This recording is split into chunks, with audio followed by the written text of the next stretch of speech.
100 साल पहले की बात है। एक गांव में इच्छा पूर्ति पेड़ था। जो भी उस पेड़ को पानी डालकर अपनी इच्छा मांगता, वो उसकी इच्छा पूरी कर देता। एक आदमी उस पेड़ के पास आया और बोला, हे इच्छा पूर्ति पेड़, मुझे ढेर सारा धन चाहिए। ऐसा बोलते ही आदमी के सामने धन की थैली आ गई। वो आदमी पेड़ को धन्यवाद देके वहां से चला गया। इसी तरह कई लोग उस पेड़ को पानी डाल के अपनी इच्छा मांगने लगे और पेड़ उन सब की इच्छा पूरी करता रहा। इससे गरीब लोगों को खूब फायदा होने लगा।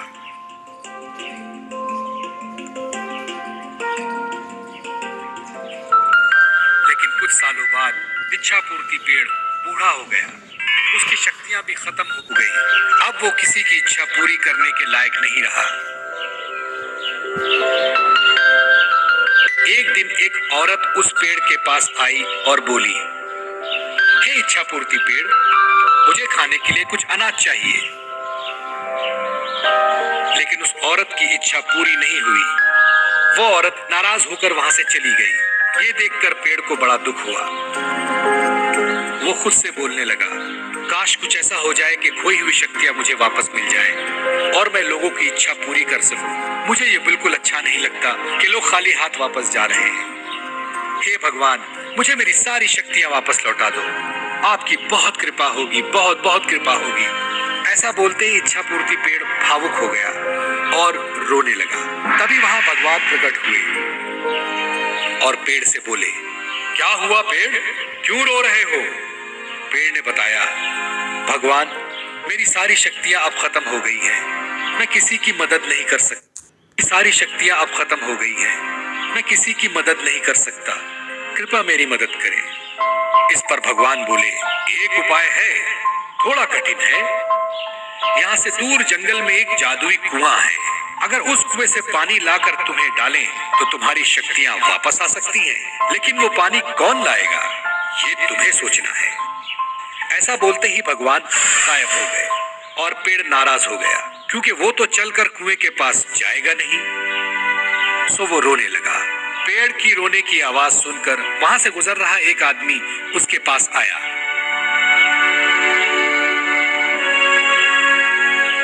क्या हुआ इच्छा पूर्ति पेड़, तुम क्यों रो रहे हो?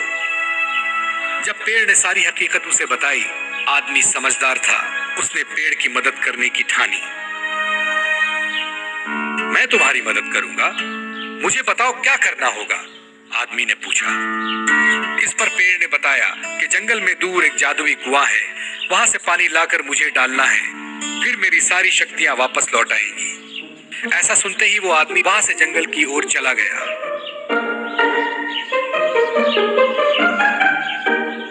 चलते चलते वो जादुई कुआं दिखाई दिया। वो झट से कुएं के पास गया और कुएं से पानी निकाला और एक बोतल में भर लिया और खुशी खुशी उस पेड़ के पास आया। उस आदमी को देख पेड़ भी बहुत खुश हुआ। उस आदमी ने बोतल का पानी उस पेड़ में डाला और चमत्कार हुआ। पेड़ की सारी शक्तियां वापस आ गईं। पेड़ ने अपनी खुशी से उस आदमी को सोने के सिक्के से भरी पोटली दी और धन्यवाद कहा। वो आदमी वहां से चला गया।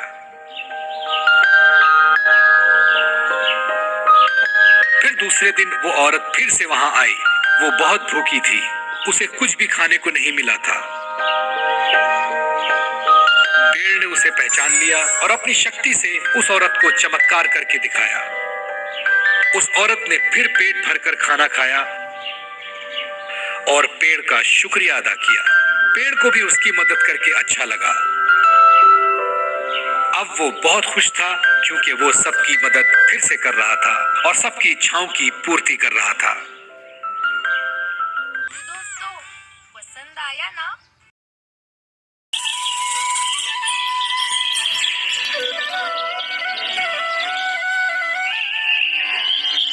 एक बार की बात है, कमलापुर नाम के गांव में एक भिखारी रहता था।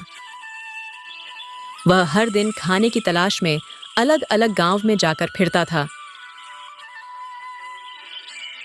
एक दिन वह रोज की तरह भिक्षा मांगकर अपने घर की ओर निकलता है। रास्ते में एक घना जंगल पड़ता है। वह अपनी धुन में मस्त होकर जंगल से जा रहा था। वह जाते जाते तेज आवाज में बोलता है, हे भगवान, यह जिंदगी छोटी ही सही, मगर मुस्कुराना छोड़ो। जो मिले उसे अपनाओ और खुद को तड़पाना छोड़ो। अरे यह जंगल भी बड़ा सुनसान और घना है। जंगल का रास्ता बड़ा सुनसान था। वह आगे जाता है। फिर देखता है कि एक पेड़ के नीचे एक व्यक्ति बैठा था। वह राजशाही पोशाक पहना हुआ था, लेकिन उसके चेहरे पर उदासी छाई हुई थी। वह और कोई नहीं, सूरजगढ़ का राजा राय प्रताप था, जो अपने राज्य से भाग कर आया था। वह अपने महल से भागकर जंगल में आ गया। यह जीवन भी कितना अजीब है। मेरे पास सब कुछ होते हुए भी मैं दुखी हूँ। मेरे करीब रहने वाले मेरी प्रजा, मेरे परिवार वाले मेरी पत्नी, सब लोग मेरी राजगद्दी के लिए मुझे मारना चाहते हैं, और यह आदमी इसके पास कुछ नहीं होते हुए भी इतना खुश कैसे है? भिखारी ने राजा को देखा। वह राजा की पोशाक और शरीर को देखकर थोड़ी देर के लिए रुक गया। राजा के पास जाकर बोला, अरे राम राम भैया, राम राम, क्या हाल है? अरे आप तो कोई बड़का आदमी लगते हो, मतलब बड़े आदमी लगते हो, लेकिन यहाँ जंगल में कैसे? राम राम। हाँ, तुम ठीक कह रहे हो, मैं बहुत बड़ा आदमी हूँ, लेकिन इस समय मैं बहुत परेशान हूँ। परेशान? अरे ये क्या होता है आपके लिए? आपके पास तो राजशाही पोशाक है, हीरे जवाहरात है, फिर आप परेशान कैसे? ये कैसे हो सकता है? देखो, मैं सूरजगढ़ का राजा हूँ, लेकिन मेरे करीब रहने वाली प्रजा और परिवार वालों ने मुझे मारने के लिए षड्यंत्र रचा है। इसीलिए मैं महल से भागकर यहाँ आ गया हूँ। अरे मेरा खुद का सगा भाई मुझे मारना चाहता है। उसने मेरे खाने में जहर मिला दिया था। अरे वह तो अच्छा हुआ कि वह खाना मेरी बिल्ली ने खा लिया था और मैं बच गया। तब से मैं समझ गया कि मेरी जान खतरे में है, इसलिए मैं महल छोड़कर यहाँ आ गया। अरे भैया, आप जैसे बड़े व्यक्ति के साथ भी ऐसा हो सकता है? ये तो हमने कभी सोचा ही नहीं। अच्छा, आप इस जंगल में कैसे रह रहे हो? मतलब कैसे चल रहा है जीवन? अरे गुजारे में क्या है, रास्ते में जो फल फूल मिलते हैं उसी से गुजारा कर लेता हूँ। लेकिन आज मुझे बहुत तेज भूख लगी है। क्या तुम्हारे पास कुछ खाने के लिए है? भिखारी ने अपनी पोटली खोली और उसमें से 2 सूखी रोटी और थोड़ा गुड़ था। उसने राजा की ओर देखा और बोला, अब भैया, एक भिखारी के पास 2 सूखी रोटी और थोड़ा गुड़, इससे ज्यादा और क्या पाओगे? लेकिन यह मुफ्त में नहीं मिलेगा, पहले ही कह देता हूं। मुफ्त में नहीं? अब इसका क्या मतलब है? अरे भैया, मैं भिखारी हूं, मूर्ख नहीं। अगर आप मुझे अपने सोने की अंगूठी दे दे तो मैं आपको यह 2 रोटी दे दूंगा। राजा कुछ पल के लिए सोच में पड़ गया, लेकिन फिर राजा ने मुस्कुराते हुए अपनी अंगूठी उतारी और उसे दे दी। हमने अपनी अंगूठी तुम्हें दे दी, तुम खुश रहो। अब जल्दी से मुझे खाना खिलाओ, भूख से मेरा बुरा हाल है। अब लाओ। भिखारी ने रोटियां राजा को दी और राजा ने जल्दी जल्दी खाना खाया। अरे भैया, खाना वाना तो खा लिया, अब आगे का क्या?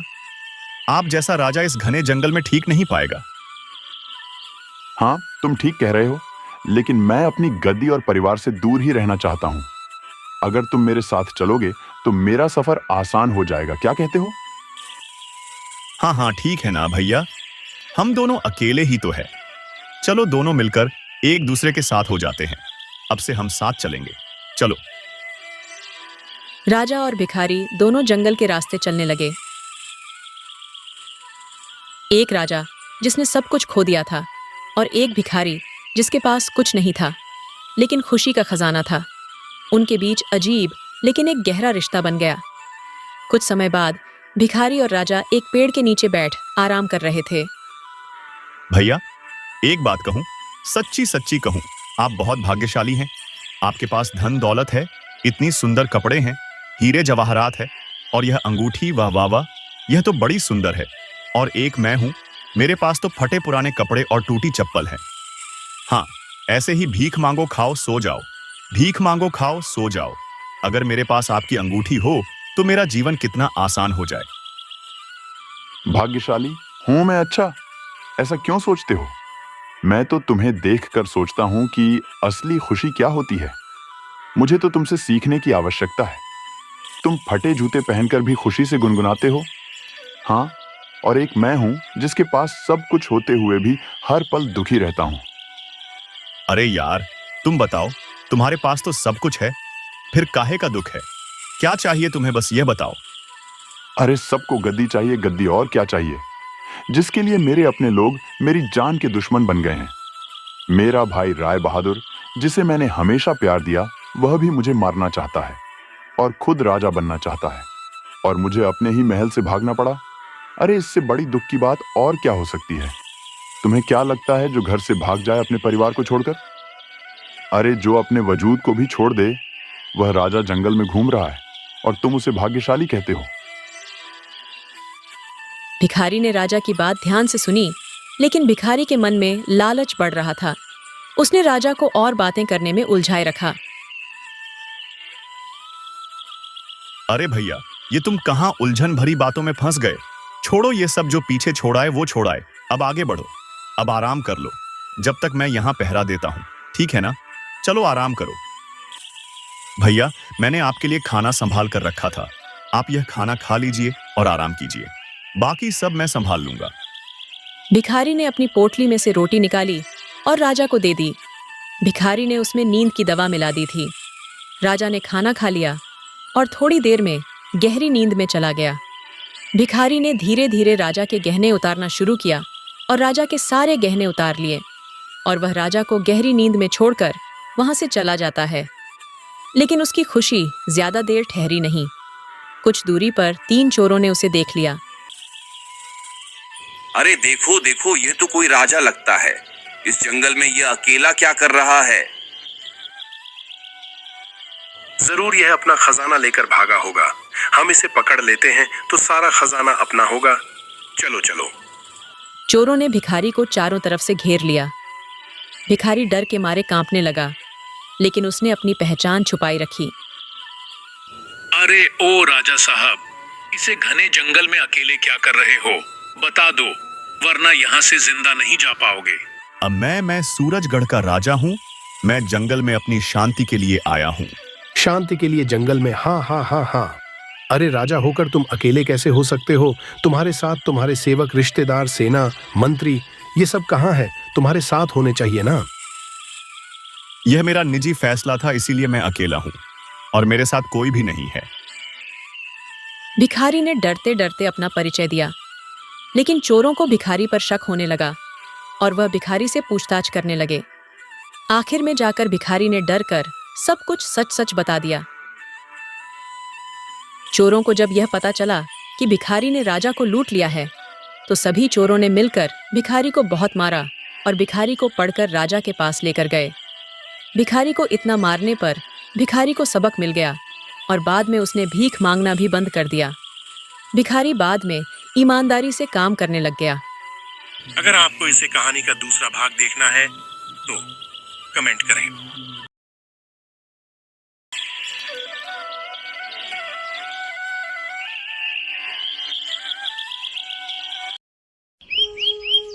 बहुत समय पहले हरे भरे पहाड़ों के बीच बसे छोटे से गांव में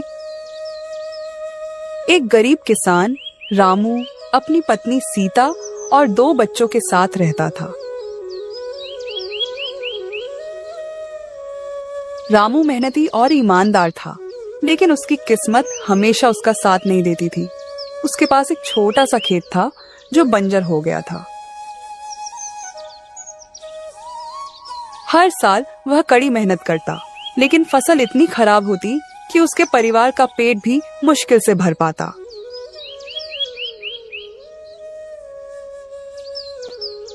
गांव का जमींदार रामू से कर्ज वसूलने के लिए हमेशा उसके पीछे पड़ा रहता।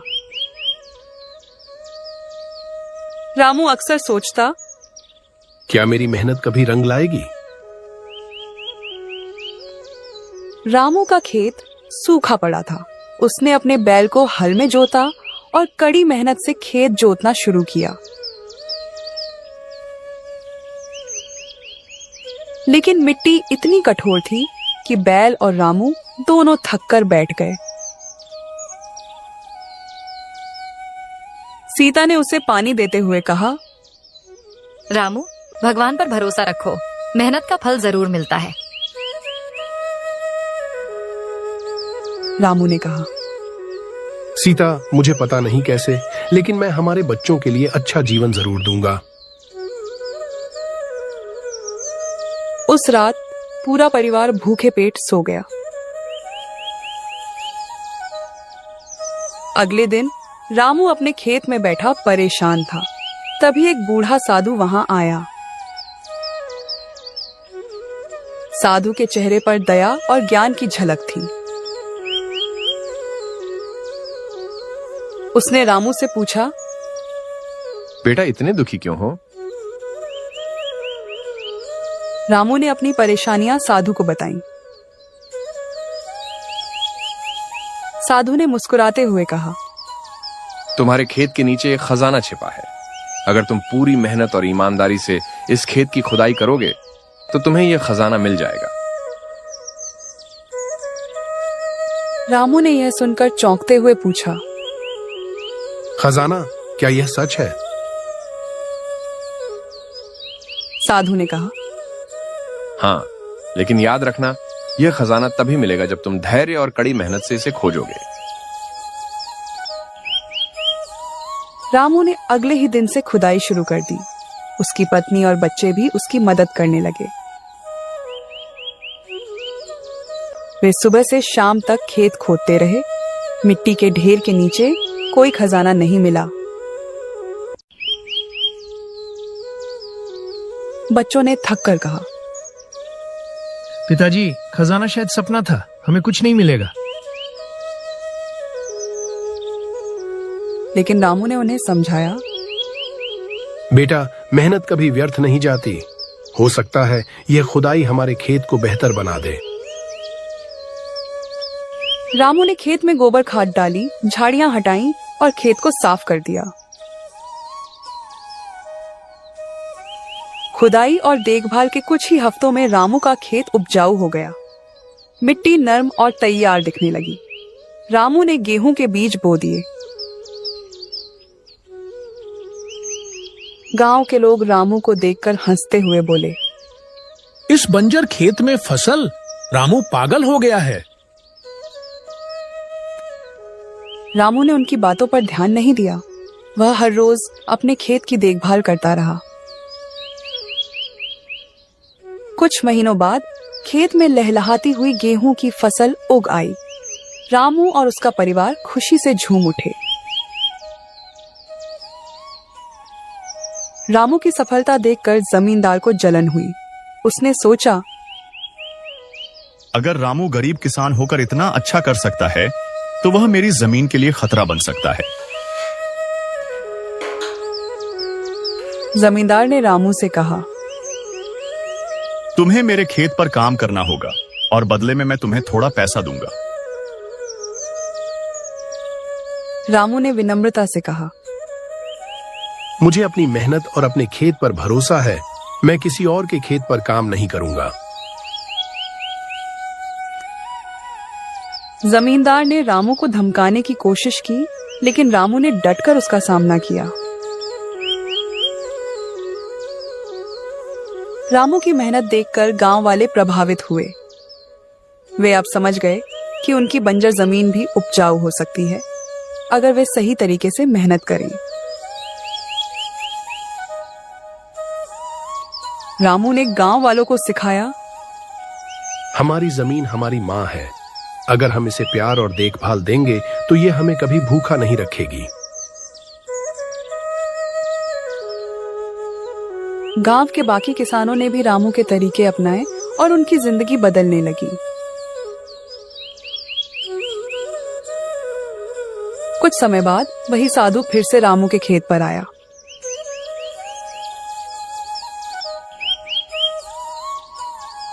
उसने कहा, बेटा, तुम्हारी मेहनत और ईमानदारी ने तुम्हारे लिए असली खजाना तैयार कर दिया। यह हरा भरा खेत ही तुम्हारा खजाना है। रामू ने साधु के चरण छूते हुए कहा, धन्यवाद बाबा, आपने मुझे सिखाया कि मेहनत ही सबसे बड़ा खजाना है। रामू और उसका परिवार अब खुशहाल जीवन जीने लगा। गांव वालों ने रामू को अपना आदर्श मान लिया। वे समझ गए कि मेहनत और धैर्य से सब कुछ हासिल किया जा सकता है।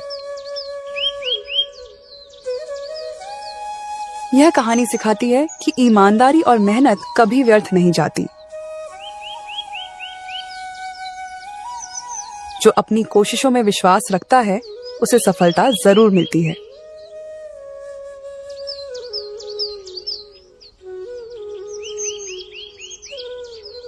अगर आप हमारे चैनल में नए हो तो चैनल को सब्सक्राइब कर दो और बेल आइकन को प्रेस कर दो ताकि हमारे नए वीडियो की जानकारी तुरंत आपके पास जाए।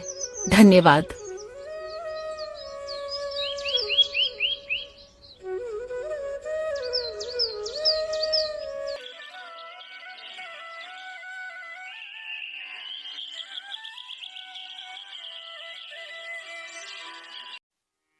एक छोटे से गांव में एक गरीब किसान रामू रहता था, जिसकी जिंदगी में जैसे हमेशा काली घटाइयां छाई रहती थीं। किस्मत उसकी सबसे बड़ी दुश्मन बन चुकी थी। रामू के पास बस एक छोटी सी झोपड़ी और थोड़ी सी जमीन थी, जिसमें साल भर मेहनत करने के बाद भी मुश्किल से गुजर बसर हो पाती थी। हर बार फसल तैयार होने के पहले ही कभी सूखा तो कभी बेमौसम बरसात उसकी सारी मेहनत पर पानी फेर देती। ये देखते हुए रामू का दिल टूट सा जाता। वह सोचता, क्यों मेरे साथ ही ऐसा होता है? उसकी आंखों में उदासी के बादल गहराने लगते। रामू की जिंदगी केवल मेहनत, मजदूरी और संघर्ष में ही बीत रही थी। उसकी पत्नी सीता उसकी ताकत थी, जो हमेशा उसे हिम्मत देती थी, लेकिन उसकी उदास आंखों में छिपी तकलीफें रामू को अंदर तक झकझोर देती थीं। उनका बेटा गोपाल भी किसी तरह मजदूरी में हाथ बटाता था। तीनों किसी तरह अपना पेट पालते, लेकिन उनके दिल में छिपी इच्छाएं हमेशा अधूरी ही रह जाती। रामू हर रोज भगवान से अपने दुखों का अंत करने की प्रार्थना करता। उसकी आंखों में उम्मीद की हल्की सी चमक होती, लेकिन किस्मत जैसे उस पर हंस पड़ती। उसकी उम्मीदें हर रोज टूटती चली जाती। एक दिन गांव के सरपंच ने खबर सुनाई कि राजा ने गांव के गरीब लोगों की मदद का आदेश दिया है। सरपंच ने सभी को राजमहल में जाकर अपनी समस्याएं बताने के लिए कहा। रामू की धड़कनें बढ़ गईं और उसके दिल में थोड़ी सी आशा की किरण चमकी। उसने सोचा, शायद भगवान ने मेरी सुन ली है। अब राजा से मदद मिलेगी तो मेरी जिंदगी बदल जाएगी। अगले दिन रामू की आंखों में उत्साह और दिल में एक नई उम्मीद थी। वह राजमहल की ओर चला, लेकिन उसके मन में सवाल उठ रहे थे कि राजा सच में उसकी मदद करेंगे या नहीं। वहां उसने देखा कि बहुत से लोग अपनी फरियाद लेकर आए थे।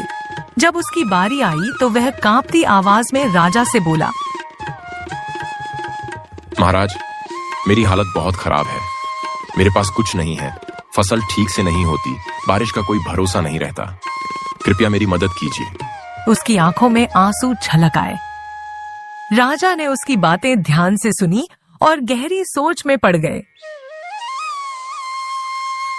कुछ देर बाद उन्होंने कहा, रामू, मैं तुम्हारी मदद जरूर करना चाहता हूं, लेकिन तुम्हें एक छोटा सा काम करना होगा। रामू के दिल में थोड़ी दुविधा और उत्सुकता जागी। उसने पलकें उठाकर पूछा, महाराज, क्या करना होगा? राजा ने मुस्कुराते हुए कहा, तुम्हें इस गांव के सबसे खुश व्यक्ति को ढूंढकर मेरे पास लाना होगा, लेकिन ध्यान रहे कि वह व्यक्ति सिर्फ खुश ही नहीं बल्कि अपने जीवन से पूरी तरह संतुष्ट भी होना चाहिए। रामू ने सोचा कि यह तो आसान काम होगा। वह खुशी खुशी गांव लौट आया, लेकिन उसके मन में इस चुनौती को लेकर थोड़ी बेचैनी भी थी। रामू सबसे पहले अपने दोस्त श्याम के पास गया, जो गांव का सबसे अमीर आदमी था। श्याम के पास कई खेत खलिहान और नौकर चाकर थे। रामू ने सोचा, श्याम के पास सब कुछ है तो वह जरूर खुश और संतुष्ट होगा। रामू ने श्याम से पूछा, तो बहुत खुश और संतुष्ट होगा ना? श्याम ने गहरी सांस लेते हुए जवाब दिया, अरे नहीं रामू, मेरे पास जो है वो मुझे काफी नहीं लगता। मैं और अमीर बनना चाहता हूँ और बड़े घर में रहना चाहता हूँ। श्याम की आंखों में लोभ की झलक थी। रामू को समझ में आ गया कि श्याम वास्तव में संतुष्ट नहीं है। वह थोड़ा निराश होकर आगे बढ़ गया। उसका दिल बैठ सा गया था, लेकिन उसने हार नहीं मानी। रामू गांव के एक बूढ़े बाबा के पास गया, जिनके चेहरे पर ज्ञान और अनुभव की चमक थी। वह मन में सोच रहा था कि शायद बाबा उसे खुशी का सही मतलब समझा देंगे। रामू ने बाबा से पूछा, बाबा, क्या आप अपने जीवन से संतुष्ट हैं? बाबा ने मुस्कुराते हुए जवाब दिया, बेटा, संतुष्टि गहरी बात है। मैं जीवन के आखिरी पड़ाव पर हूँ, लेकिन अब मुझे सिर्फ इतना चाहिए कि मेरा आखिरी समय अच्छे से बीते। बाबा की आवाज में उम्र और अनुभव की थकावट थी। रामू को समझ में आया कि बाबा भी पूरी तरह संतुष्ट नहीं है। उसकी आंखों में मायूसी झलकने लगी और उसने अपनी उम्मीद लगभग खो दी थी। रामू की मुलाकात एक गरीब बंजारे से हुई, जो अपनी झोली लिए खुशी खुशी घूमता रहता था। उसकी आंखों में एक अजीब सी चमक थी। रामू ने उससे पूछा, भाई, क्या तुम खुश और संतुष्ट हो? बंजारे ने हंसते हुए जवाब दिया, हाँ भाई, मैं अपने छोटे से जीवन में ही खुश हूँ। मुझे घूमना पसंद है और मैं यही करता हूँ। मेरे पास जो है मैं उसमें ही खुश रहता हूँ। उसकी बात सुनकर रामू को थोड़ी सी उम्मीद जागी, लेकिन उसने सोचा कि बंजारे के पास स्थिरता नहीं है। वह निराश होकर घर लौट आया। रामू उदास था। उसके दिल में भारीपन था। सीता ने उसके कंधे पर हाथ रखा और उसे समझाया, रामू, खुशी बाहर नहीं है बल्कि हमारे अंदर है। जब हम हर हालात में खुश रहना सीख जाते हैं, तभी असली संतुष्टि मिलती है। रामू की आंखें खुल गईं। उसने महसूस किया कि असली खुशी हमारे भीतर ही है। वह राजा के पास गया और अपनी पूरी यात्रा सुनाई। राजा ने मुस्कुराते हुए कहा, रामू, तुमने असली खुशी का राज पा लिया है। जीवन में संतोष ही सच्ची खुशी है। रामू ने अपनी नई सोच के साथ अपने खेतों में मेहनत करना शुरू किया। उसने सीखा कि अपनी स्थिति को स्वीकार कर और मन में संतुष्टि रखकर ही खुश रहा जा सकता है। धीरे धीरे उसकी मेहनत रंग लाने लगी। उसकी फसलें अच्छी होने लगी और उसकी जिंदगी में खुशियां लौट आईं। रामू समझ गया कि सच्ची खुशी और संतोष बाहरी चीजों में नहीं, बल्कि मन की संतुष्टि में छिपी है। रामू की जिंदगी में तब बदलाव आया जब उसने अपनी असलियत को स्वीकार किया और छोटी छोटी चीजों में संतोष ढूंढा। यह कहानी हमें बताती है कि किस्मत हमेशा हमारे साथ न भी हो, फिर भी अपने नजरिए से हम अपनी जिंदगी को खुशहाल बना सकते हैं।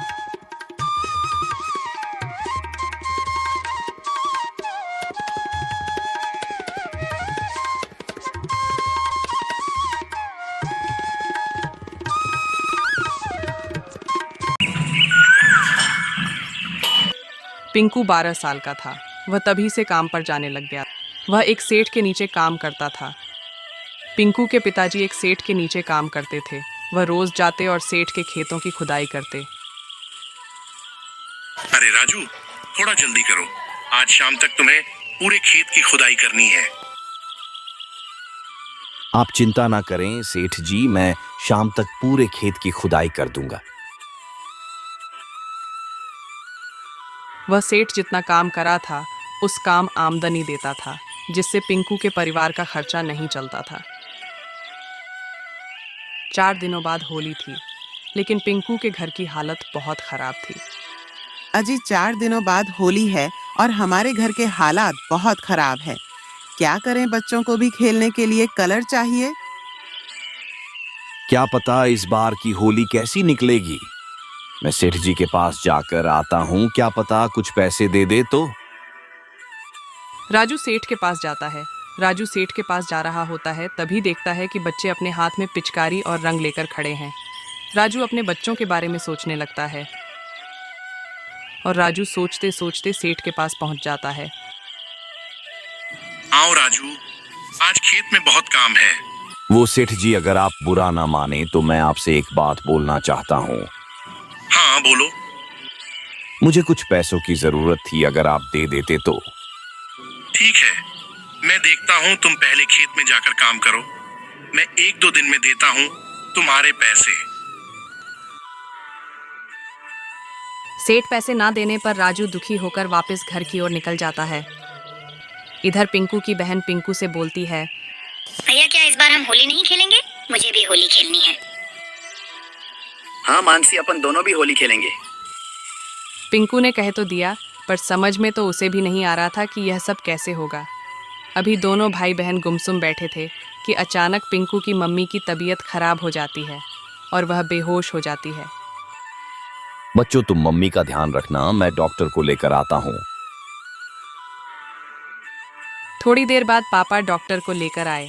डॉक्टर जांच करने के बाद बोलता है, इन्हें बस खून की कमी है, खाना टाइम पर न मिलने की वजह से यह हुआ है। मैं कुछ दवाइयाँ लिख कर दे देता हूँ, आप उन्हें लेकर आ जाइए। डॉक्टर के जाने के बाद पिंकू के पिताजी सोच में पड़ जाते हैं। अब दवाइयों और फलों के पैसों का इंतजाम कैसे होगा। इतने में मम्मी को होश आ गया। सारी बात जानने के बाद वह बोली, एक तो पहले से ही इतनी मुसीबत थी और अब मैं बोझ बनकर बैठ गई। नहीं माँ, तुम बोझ नहीं हो, मैं करूँगा तुम्हारी दवाइयों का इंतजाम। पापा प्लीज मुझे रोकना मत, मैं कल ही किसी काम की खोज में जाऊंगा। पापा कुछ नहीं बोल अगले दिन पिंकू काम की तलाश में निकला। सेठ कुछ काम मिलेगा? क्या काम कर सकता है तू? कुछ भी काम चलेगा साहब।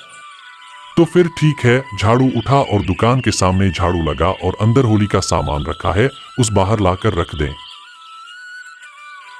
पिंकू दिन भर मेहनत करके दुकान का काम करता है। जब दुकान बंद करने का समय होता है तो पिंकू दुकानदार के पास जाता है और कहता है, साहब कुछ पैसे मिलेंगे? अरे अभी तो तुझे काम का 1 ही दिन हुआ है, कोई नशा तो नहीं करता है?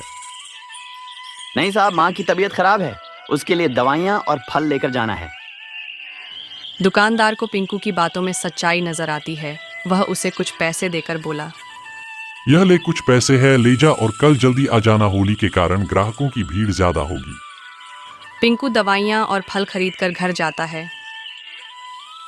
उसे दिन से पिंकू काम करने लग जाता है।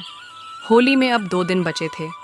पिंकू दुकान का सारा काम करके बैठा था कि वह देखता है कि उसके पिताजी जिस सेठ के पास काम करते हैं, उनकी पत्नी का पर्स कोई चोर लेकर भाग रहा था। पिंकू चोर के पीछे भागता है। पिंकू चोर से पर्स लेकर चोर को पुलिस के हवाले कर देता है और पर्स को सेठ की पत्नी को दे देता है। अर्जुन घर आ जाता है। घर के बाहर मानसी खड़ी थी और वह उससे बोलती है, भैया कल होली है, आपने तो बोला था कि हम होली का सामान खरीदेंगे। हम कब जा रहे हैं भैया, बोलो ना। अर्जुन मन में सोचता है, दुकानदार से तो पैसे मैंने पहले ही ले लिए थे माँ की दवाई के लिए, और पापा के पास तो होंगे नहीं, कहाँ से लाऊं इसके लिए होली का सामान। तू चिंता मत कर, मैं दिलाऊंगा तुझे, होली का सामान जरूर दिलाऊंगा। अभी पिंकू मानसी से बात कर ही रहा था कि उसके घर अर्जुन ने जिस चोर से वह पर्स छीना था, वह सेठ और उसकी पत्नी आए थे। अर्जुन अपने पिताजी को बुलाता है। अर्जुन के पिता बाहर आते हैं। अरे सेठ जी, आप यहाँ कुछ काम है क्या? अरे नहीं राजू, कोई काम नहीं है, मैं तो बस तुम्हारे बेटे से मिलने आया हूँ। तुम्हारे बेटे ने मेरा बहुत बड़ा नुकसान होने से बचाया है। अगर तुम्हारे बेटे ने मेरी पत्नी की मदद ना की होती तो आज मुझे बहुत बड़ा नुकसान हो जाता। इसने जिस चोर से पर्स चोरी होने से बचाया था उसमें मेरे जमीन के पेपर थे और थोड़े पैसे भी थे। मैं तुम्हारे बेटे का धन्यवाद करने आया हूँ और मैं तुम्हारे पैसे भी देने आया हूँ। तुम्हारे काम के यह बच्चों के लिए खिलौने हैं और अब से मैं तुम्हें समय पर तुम्हारे काम के पैसे दे दूंगा। अर्जुन के पिता को अर्जुन के बहुत गर्व होता है। गर्व तो होगा ही क्यों नहीं कि बेटे ने इतना अच्छा काम जो किया है। आप सभी को होली की बहुत बहुत बधाइयाँ।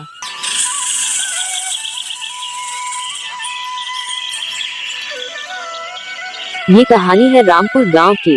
ये गांव अपनी सुंदरता से प्रसिद्ध था। ये गांव बड़ा ही सुंदर और इस गांव में खेती बाड़ी भी बहुत अच्छी होती है। इस गांव में रमेश नाम का एक लड़का रहता है। रमेश के घर का खर्चा उसकी खेती बाड़ी से चलता है। रमेश की एक पत्नी और उसकी एक बेटी थी। वह तीनों साथ रहते हैं। लता, मैं बाहर खेत की तरफ घूम के आता हूँ। ठीक है, मैं जब तक खाना पका लेती हूँ। आप आओगे जब तक मैं खाना बना लूंगी। और रमेश अपने खेत की ओर निकल जाता है।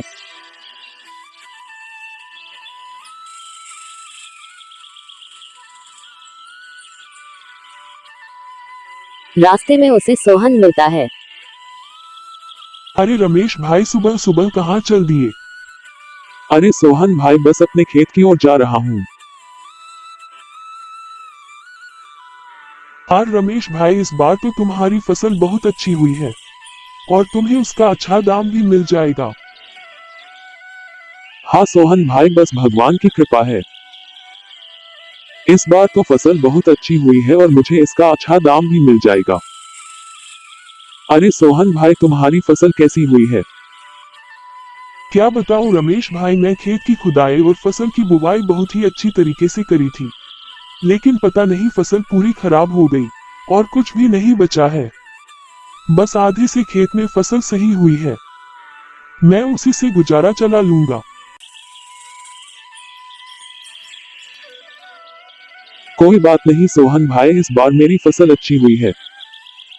मैं तुम्हें अनाज की बोरी दे दूंगा। धन्यवाद रमेश भाई। फिर रमेश अपने खेत की ओर चल देता है। रमेश चलते चलते मन में सोचता है कि इस बार तो फसल बहुत अच्छी हुई है। फिर रमेश अपने खेत के पास पहुंच जाता है। रमेश वहां खड़ा था, तभी वहां गांव का एक बुजुर्ग व्यक्ति आ जाता है। अरे रमेश बेटा, तुम्हारी फसल बहुत अच्छी हुई है। मैं तुम्हारी फसल के अच्छे दाम दिला दूंगा। मैं शहर के एक आदमी को जानता हूँ जो तुम्हारी फसल के अच्छे दाम दे देगा। इतना कहकर वह व्यक्ति वहां से चला जाता है।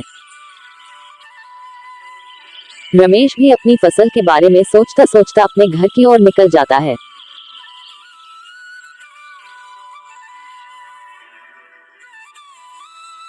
रमेश अपने घर आ जाता है। लता ने खाना बनाकर तैयार कर लिया था। तीनों खाना खा लेते हैं। वाह लता, आज तो खाना बड़ा ही अच्छा बना है। तीनों सो जाते हैं।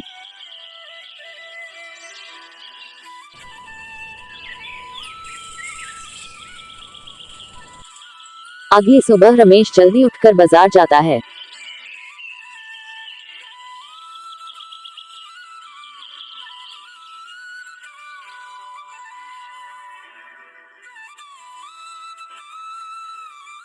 रमेश बाजार का काम निपटाकर वापस आ रहा होता है कि तभी अचानक मौसम खराब हो जाता है और बारिश चालू हो जाती है।